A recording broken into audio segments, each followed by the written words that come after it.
11 ને ગુરુવારના દિવસે જ્યારે મારા બાપે સમાધિ લીધી ને બાપુ, તારે વચન વ્યાન 24 પ્રમાણે લઈ ગયો હતો.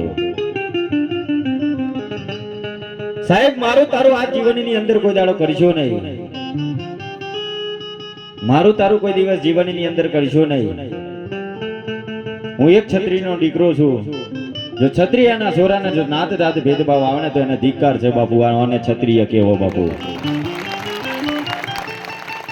ક્ષત્રિય બાપુ શબ્દ ક્યારે શોભે? જ્યારે 18 વર્ષ ને 18 નાથને એવું લાગે ને કે મને બાપ કહેવા જેવો શબ્દ છે તો જ બાપુ કહેવાનો, નકર બલાડો મૂછો તો રાખે છે બાપુ. મૂછો તો બલાડો રાખે છે ને બાપુ. જેસરવાળા બાપુને શબ્દ જેને ખોટા રાખે ને તમારો રોંગ રાખે. સમજી જજો.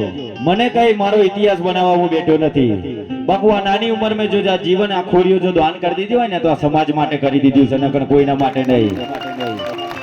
અમુક એવું કહે છે ને કે બાપુ નામ નાત જાત ભેદભાવ આવે. બાપુ આવું હોતું જ નહીં.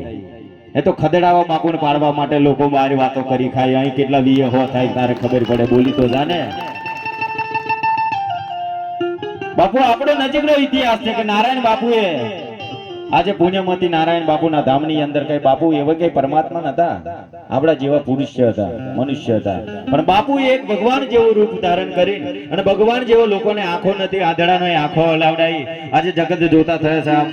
આ નારાયણ બાપુના જેસરના પીરના રોમ રોમ યાર. આ બાપુને સલામ છે કે આવો જનની જનજે ભગત સુરત આતા ને તો રહેજે વાંજીની મત ના ગુમાવીશ. બાપુ કાલે એવો છોકરો ના જન્મતા કે આપણું માથું નેચું કાલે બાપુ એવો જન્મજો નારાયણ બાપુ જેવો કે કાલે આપણું નામ આગળ ઉપર લઈ જાય તો આ બાપુ માટે સલામ છે બાપુ. એક જોરદાર નારાયણ બાપુ માટે જોરદાર બે હાથ ઊંચા કરીને જય કરાવ કરજો. બોલ શ્રી નારાયણ બાપુનો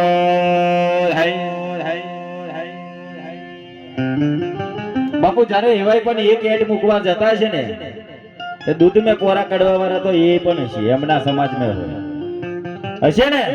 તારે એમના જમાનાની અંદર પણ હશે ને. આપણે તો આ તો હળહળ તો કળિયુગ છે બાપુ. જોડે બે વળત કદડો ને કરશે બીજાની હોમે શું વાત જોવો છો યાર. આ બાપુના શબ્દ છે ને મર્દ છે હમણાંથી બેઠા છે અને હું તો સત્ય માટે જ બોલું છું. કોઈ દાડો મેં ખરાબ નહીં બોલ્યો. જવણિયા છે કે ગમે તે હું બાપુ તમારા જેવો જ છું ને. તમારો એક ભાઈ છું. મને કઈ મોટાઈની વાત નથી બાપુ.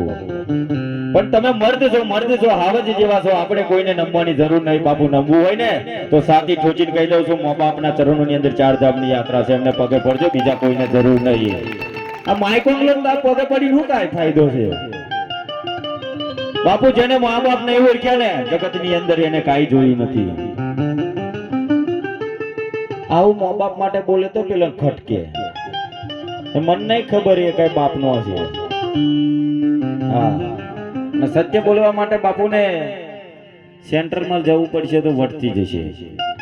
અમુક ને એવું કે બાપુ તમને રામદેવજીનો પરચો છે ભગવાનનો તો તમે આટલું ખુમારીથી કેમ બોલો છો?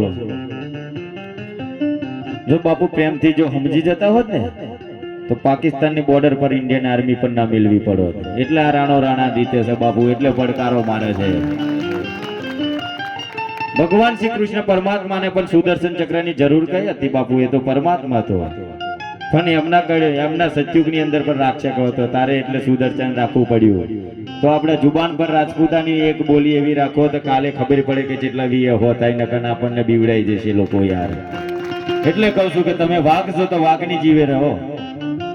હું એટલું જ કહું છું ને કે તમે વાઘ છો તો વાઘની પહેરો તો પેલા ખટકે તો પહેરી લે બંગડીઓ. હું કઈ ના કહું છું બાપુ. બંગડીઓ પહેરી હોય તો પહેરી ખાશે બાપુ. નહીં કેતા અમુક બધા કે છે ને કે બાપુના શબ્દ કેવા લાગે. અમુક તો તમે વિચાર તો ખરો કે બાપુનો પ્રોગ્રામ કરવો હોય ને તો અમુક અફવા કેવી ફેલાઈ ખબર છે તમને? બાપુને બોલાવો હોય તો 50,000 રૂપિયા થાય. એટલે જેસરનો બાપુ કોઈ દાડો 10 રૂપિયા લઈને જાય ને તો આ રાજપૂતાની ખૂન નતું યાર. કોઈ દાડો 10 રૂપિયા જો માંગીને ભીખ માંગીને જો હવે ભેગા કરે ને એ દાડો મર્દની માં મૂછો રાખવી બેકાર છે બાપુ. એમને નહીં રખાતી. આજે બાપુએ 10-10 રૂપિયા લીધા હોત ને તો આજે બરોડાની અંદર તો મારો 10 તો મકાન હોત બાપુ. આજે ફ્લાઇટો ખરીદીને બેઠો હોત. એમને આ રાખાઓનો ઇતિહાસ નથી. આ લોકોના ધંધા બંધ થઈ ગયા એટલે કાવતરો કરે કઈથી આવું ખોટું બોલે તો બાપુનું કઈક નોમ બેરે. જેસર વાળા બાપુનું એવું પણ નામ નથી કે ચાર ખદડા બોલશે તો એનાથી નમી જશે. વાત સાચી છે ને? બાપુ જેસર વાળા બાપુને કેમ નમતા શીખવાડે છે ખબર? એમને નાત જાતનો ભેદભાવ છે. આવો 18 વર્ષનો રાજા થઈને બેઠો છે ને એટલે લોકોને ગમતું નહીં. મારા દરબારમાં 18 ના થવાની સાથી ઠોજીને કહું છું બાપુ.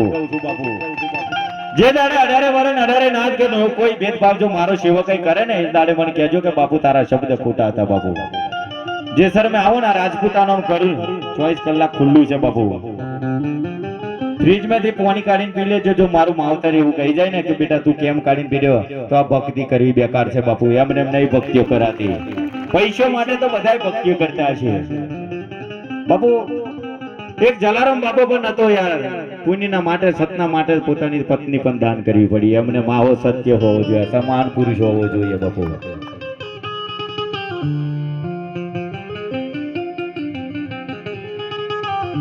નારાયણ બાપુ એમને એમ નામ નહીં પડ્યું બાપુ. નારાયણ શબ્દ. ઓમ સ્વામી નારાયણ.